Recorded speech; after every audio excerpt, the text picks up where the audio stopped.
Igbo ndị ọma nji eme ọnụ daalụnụ. Asị na ada eje ụnyaahụ eje mana asị m ka njeke na ụnyaahụ ka m zonyeke n'ihe ụkwụ. Achọrọ m iwetara unu ofu n'ime vidio ndị old school anyị nwegasị. Enwere ụfọdụ bụ na social media ka ha na-afụ onye a maọbụ onye nke ọzọ izizi, mana ọ bụrụ tata ka anya bụ onye bidoro. Ọkacha ụmụnne anyị oke anyị ha-enye Igbo ndụmọdụ na-agba mbọ na anyị Igbo ya adịrịrị mma. Ịma nọ mgbe onye akwụna ji wee chegharịa ka o ji egote akwụkwọ nsọ pụtara n'oge a ka akwụkwọ nsọ dịbara n'afịa. Ana m ekwu ya oge ncha na fada abụrọzi nwata n'ụka, Alahaji abụrọ nwata na Hausa.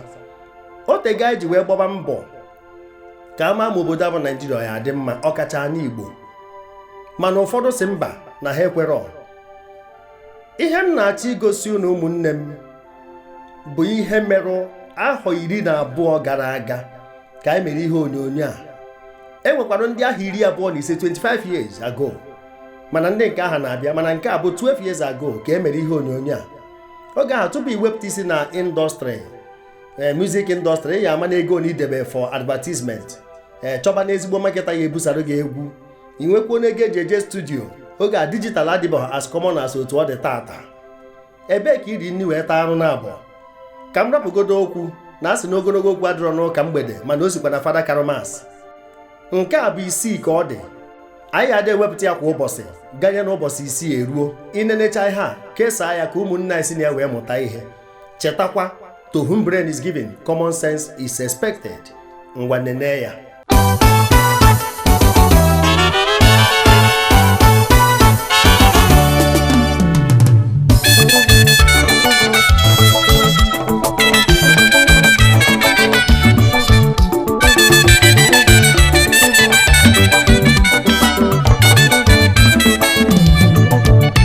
Umigbo nekwiya inemo nwanyị, Umigbo sabotu ebuga yewo.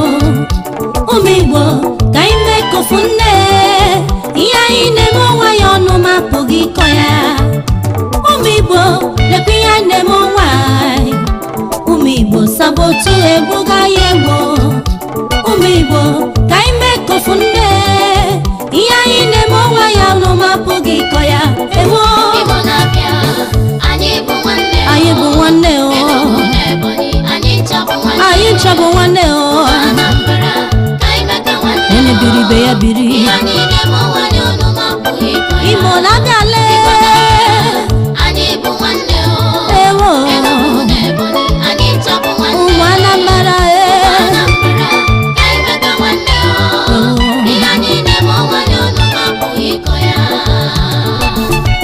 Ndị Igbo bụ ndị Chineke kacha gọzie n'obodo anyị bụ Naijiria. O ji amamihe na ịgba mbọ wee gọzie ha, nke kwesịrị ị na-eweta udo na ọganiru. Mana kedu ihe anyị na-ahụ tata? Ekworo, anyaukwu, ire otu na nkewa, eriwe na afọ ejughị. Ihe niile kpatara eji meri anyị n'agha Biafra ka na-eme n'etiti anyị tata. Agha dị n'ụlọ bụ afa mmadụ, agbata obi bụ agha. Mgbe na-ajụ anya na-azọ gị, ihe na-esere ndị a na-esere ndị nke ọzọ.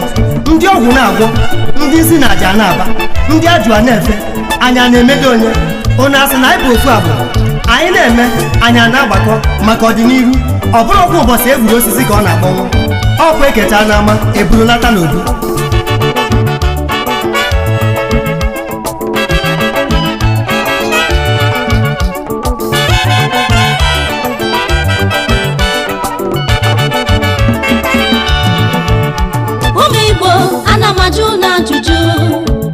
Bigolo onye ga-asa n'ụmụ ya. Ana m ajụ kedu ihe anyị na-eme onwe anyị? Agada agbachiri ụzọ bụkwa ụmụ Igbo. Anyị jebe ejebe ụfọdụ egweghị ụzọ gaa. Ụfọdụ na-aza akụrụ unu mana akụ ha dị n'ụzọ. Agụụ na-afịa ụmụnna ya ọrụ. Onye ka ị ga-akpọ nwanne gị o? Ihe anyị na-eme onwe anyị bụkwa ọgbarigbo gharị. Agha dị n'ụlọ, agha dị n'iro, a na-asa ala, a na-azọ ọchịchị. Tigbuo zọgbuo bizi ya ikpu n'ọnụ. Ihe anyị na-eme onwe ya ọnụ ma pụghị ịkọ ya. Ụmụ Igbo lekwa ihe anyị na-eme onwe anyị. Ụmụ Igbo sabotu ebuga ya egwu. Ụmụ Igbo ka anyị mee kofu nne ihe anyị na-eme onwe ya ọnụ ma apụghị ịkọ ya ewo anyị bụ nwanne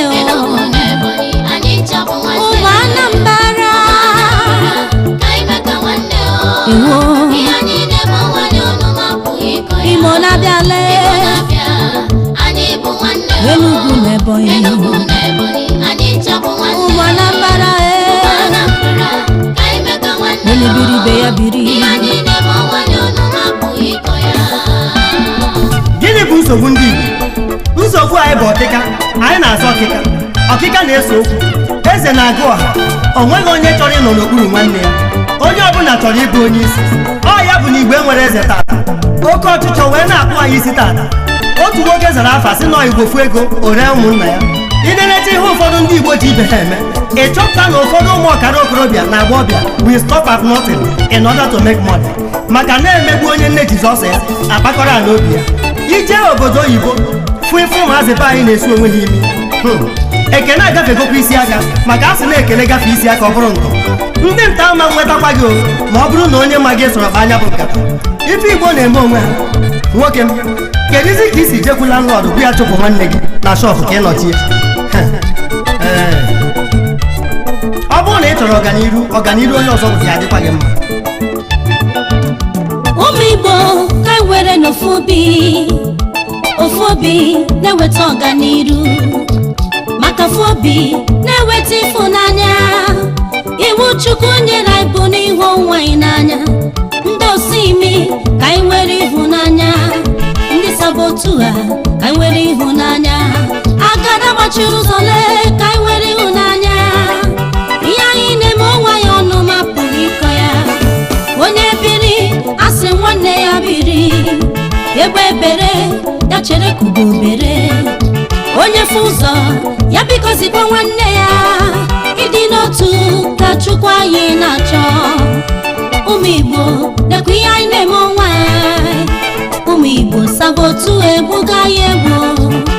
Ụmụ Igbo ka anyị mee kofu nne ihe anyị na-eme onwe ya ọnụ ma apụghị ịkọ ya ewo. Anyị bụ nwanne anyị ncha bụ nwanne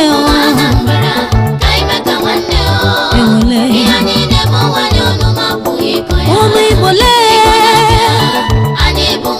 Enugu na Ebonyi ụmụ Anambra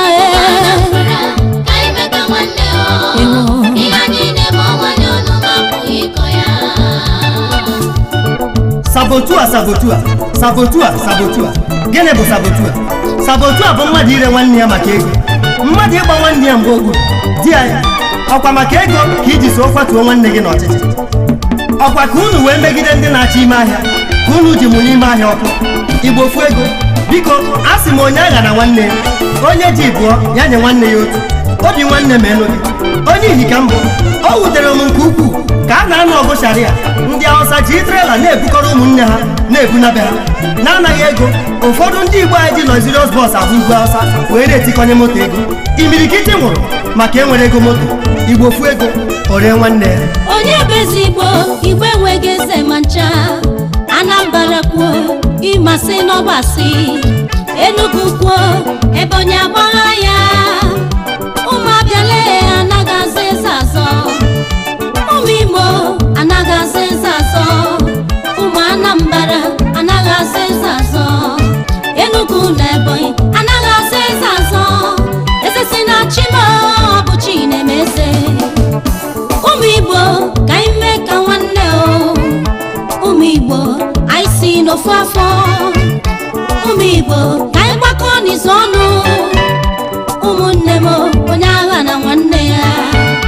Ụmụ Igbo lekwa ihe anyị na-eme onwe anyị. Ụmụ Igbo sabotu egbuga ya egbu. Ụmụ Igbo ka anyị mee kofu nne ihe anyị na-eme onwe ya ọnụ ma apụghị ịkọ ya egbu. Anyị bụ nwanne anyị ncha bụ nwanne onye biri be ya biri. Igbo na-abịala Enugu na Ebonyi ụmụ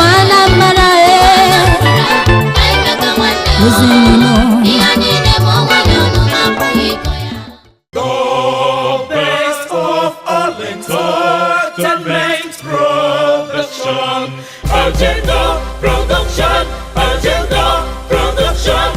God's Agenda Production.